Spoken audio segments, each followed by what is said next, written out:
What's up, Knicks Nation? The New York Knicks live to see another day.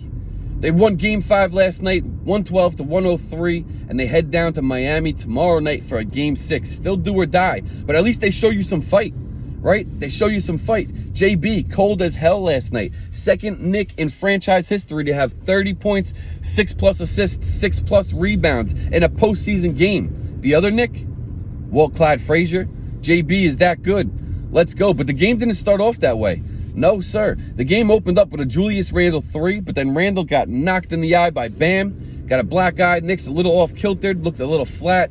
They gave up 7 turnovers in the first quarter, gave up 13 second-chance opportunity points for the Heat. Knicks had 0. They only put up 14 points in that first quarter and were down 10. So you're wondering, what do they got? Can they pull this out? Can they dig deep? Can they fight? Right? Tibbs sits Randle for the first half of the second quarter, puts Obi in. Obi brings you life. This guy gave 6 minutes. He got you 6 rebounds, made rebounding a priority, was pushing the pace. Knicks opened that second quarter up on a 10-2 run, coming right back into this game, showing that they got some life, they got some fight. And Randle didn't start the second quarter, but he finished it. He knocked down a 3 right before the buzzer to put the Knicks up 3, 50-47 going into halftime. And the Knicks giving you life, showing you that they got what it takes. Maybe they could pull this out. And they come out in that third quarter, continuing the momentum, continuing to push the ball, continuing to hit their shots, driving inside, RJ getting in there, JB and Randle knocking down outside shots. And we go on a 20-5 run here that see the Knicks go up by as much as 19 points at one point in that third quarter. But the Heat pick up that intensity on both sides of the ball. They're able to cut the deficit down to 10 going into that fourth quarter. So the Knicks up 10 here. And the Heat gave us a fight. You know, they definitely put up a fight. They brought the intensity in that fourth quarter, and it was a melee. Guys were jumping on loose balls left and right. But you saw RJ driving inside. Guys' confidence did not waver whatsoever. You see him pick up draw a nice foul against Lowry that forced him to sit down for a little bit. You saw the Heat employing the whack-a-Mitch tactic. Guess what? It don't matter because Mitch knocked him down. He hit 3 out of those 4 free throws late in the game. RJ knocking down some free throws. JB knocking down some free throws. Knicks were able to pull it out late.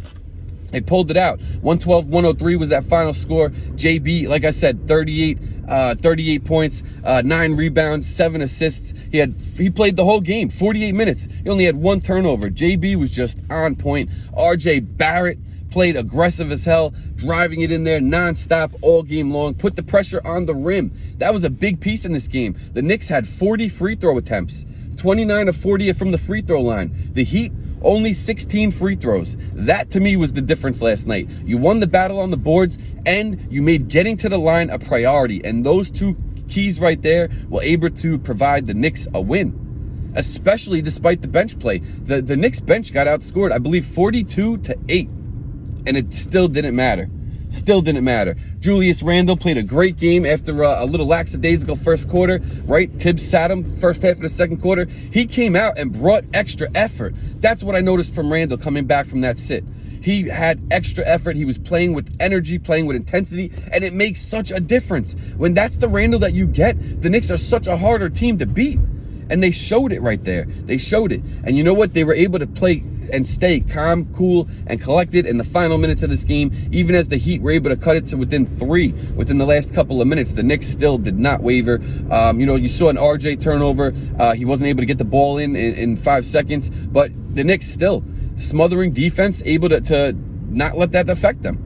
And again, get to the line and hit the free throws, and they sealed the deal. Big win last night. That was huge. And now the Knicks are down 3-2, but it's not the end of the world. The Knicks, they showed you something last night. They showed you that they had a fight, right? Game 4, the whole game, the Knicks were pretty much within reach, but they never made the Heat feel uncomfortable like the Knicks had a run in them. All Game 4, I was waiting for a run. Well, guess what? The top of the second quarter in Game 5, they gave it right to me right away.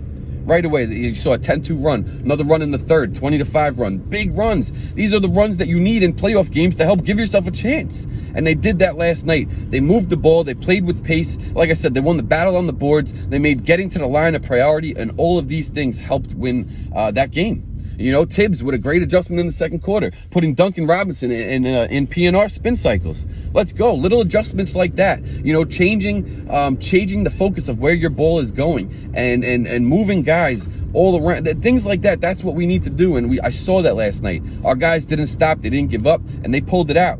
That right there is what we want to see. So now we got to go down to Miami and we got to do it again. Knicks are a good road team, right? They showed you that they had some fight. They got to play like their life depends on it, because it does. Your season depends on it. One game at a time. One game at a time. That's it. That's the morning drive today. I hope everybody had a great week. I'll definitely talk to you guys this weekend. Catch an all-new TK Weekly that I recorded with Sean and Kyle last night after the game. That's going to drop in a few hours. I appreciate everybody as always. Let's go, Knicks Nation. We can do this.